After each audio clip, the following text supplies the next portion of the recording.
నమస్తే జయరాం ప్రసాద్ గారు. నమస్తే అండి. బాగున్నారా? బాగున్నాం. మొత్తానికి ఏంటి సార్, గణతంత్ర దినోత్సవం రోజున జెండా ఆవిష్కరణతో పాటు నేను మన దేశం అనేటువంటి ఒక టైటిల్ పెట్టారు. ఏంటి అంటే మేము రుద్ర ఆయుర్వేదిక్ ఆర్గానిక్ ప్రొడక్ట్స్ అనేది నా కంపెనీ. ఆయుర్వేదం నడుపుతాం. మనం ఆయుర్వేదం అంటే ఆయుష్ని పెంచేది. అంటే మనం ఆయుర్వేదంలో మందు ఎట్లా తయారవుతుందంటే ఒక చెట్టు, ఒక పుట్ట, ఒక ఆకు, అది మందు అవుతుంది. అది ఆయుర్వేదం. కాబట్టి మేము ప్రతిరోజు ఆయుర్వేదంలో మేము ప్రతి చెట్టు ఆకుని, మొక్కల్ని తుంచి దాంట్లోంచి ఔషధం తయారు చేసి మనం ప్రజలకు అందిస్తూ ఉంటాం. అది దివ్య ఔషధం.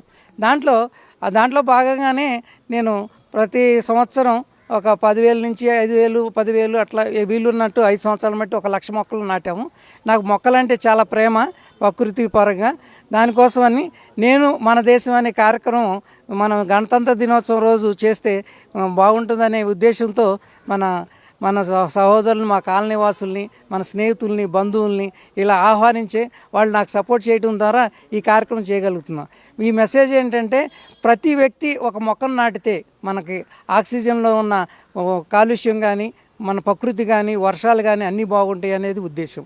మనం చెట్టును ప్రేమిస్తే మనకి అన్నీ తెలుస్తాయి. చెట్లు ఎలా మన పిల్లలకి ఒక చెట్టును నాటి మనం పెంచగలిగితే వాళ్ళు ఆ చెట్టుని సాకి ఏ విధంగా ఫలాలను ఇస్తుంది, ఆ చెట్టుకు నీళ్ళు ఎప్పుడు పోయాలి, దాన్ని కావాల్సిన ఎరువు ఎప్పుడు వేయాలి అనేది వాళ్ళకి తెలుస్తుంది. అదేవిధంగా వాళ్ళు దేశాన్ని ప్రేమిస్తారు, అదేవిధంగా మన తల్లిదండ్రులను ప్రేమిస్తారు. కాబట్టి నేను ఈ గణతంత్ర దినోత్సవ శుభ సందర్భంగా తెలుగు రాష్ట్ర ప్రజలందరికీ శుభాకాంక్షలు తెలియజేస్తూ ప్రతి ఒక్కరూ ఒక మొక్కను నాటితే ఇది వనమవదా? ఈ వనమే మనకి రామాయణంలో మనం అనేక చెట్లు, పొట్లు అన్నీ మనం చూసాం. అదే రామరాజ్యం అని మనం మొన్న అయోధ్యలో రాముడిని నిర్మించుకున్నాం. రామరాజ్యం రావాలంటే ప్రతి ఊరు, ప్రతి వాడ చెట్టులతో కలకళలాడాలి, ఫలాలు ఇవ్వాలి. అదేవిధంగా మనం వాతావరణ కాలుష్యం పోతుంది అనేది నా ఉద్దేశం. కాబట్టి ఈ అవకాశం ఇచ్చిన ప్రైమ్ 9 యజమాన్యాన్ని కూడా నేను నా ధన్యవాదాలు తెలుపుతూ, నాకు ఈ విధంగా సపోర్ట్ చేసి నేను ఒక కార్యక్రమాన్ని తీసుకుంటే నాకు వెన్నుదండు నుండి నా ఫ్యామిలీ సపోర్ట్ చేస్తుంది. అదేవిధంగా నా బంధువులు కూడా, నా స్నేహితులు కూడా నా ఫ్యామిలీ లాగానే నాకు సపోర్ట్ చేస్తున్నారు. ఇది ఒక కాన్సెప్ట్. నేను ఈ సంవత్సరం నుంచి మా రుద్ర ఆయుర్వేదిక్ అండ్ ఆర్గానిక్ ప్రొడక్ట్స్లో వచ్చే ప్రతి రూపాయలో 25%ని నేను చెట్లు నాటుతాకి నేను ఖర్చు పెడతానని నేను మీ సభ ఈ ముఖంగా తెలియజేస్తున్నాను. జయరాం గారు, ఇప్పటి వరకు ఎన్ని మొక్కలు నాటారు? మీరు ఎన్ని సంవత్సరాల నుంచి మొక్కలు నాటే కార్యక్రమానికి శ్రీకారం చుట్టారు? నేను ఇప్పుడు వరకు పర్సనల్గా నా సొంత డబ్బులే అనుకోండి, సొంతంగా నేను ప్రతి చోట ఎక్కడ కావాలంటే అక్కడ ఒక స్కూళ్ళల్లో అడాప్ట్ చేసుకోవటం, వాళ్ళకి చెట్లను ఇవ్వటం. ఇది నయాక్రాంతి నగర్ పార్కు, దీంట్లో కొన్ని చెట్లు నాటుతాను.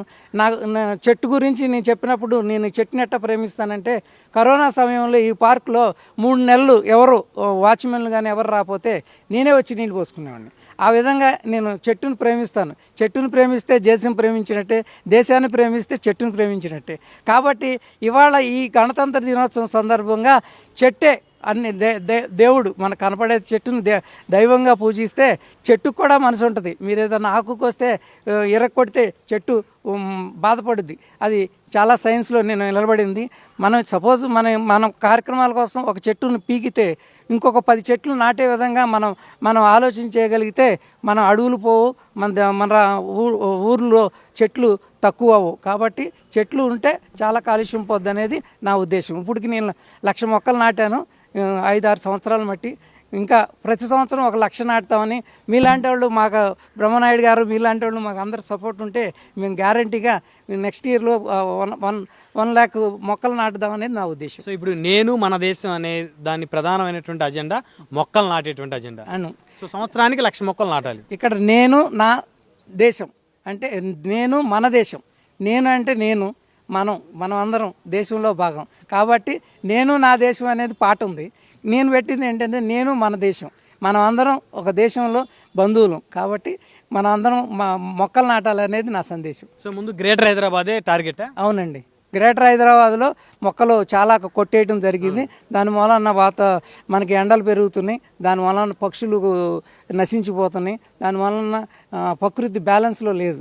కాబట్టి ప్రతి ఒక్కడు చెట్టు యొక్క ఇంపార్టెన్స్ తీసుకో.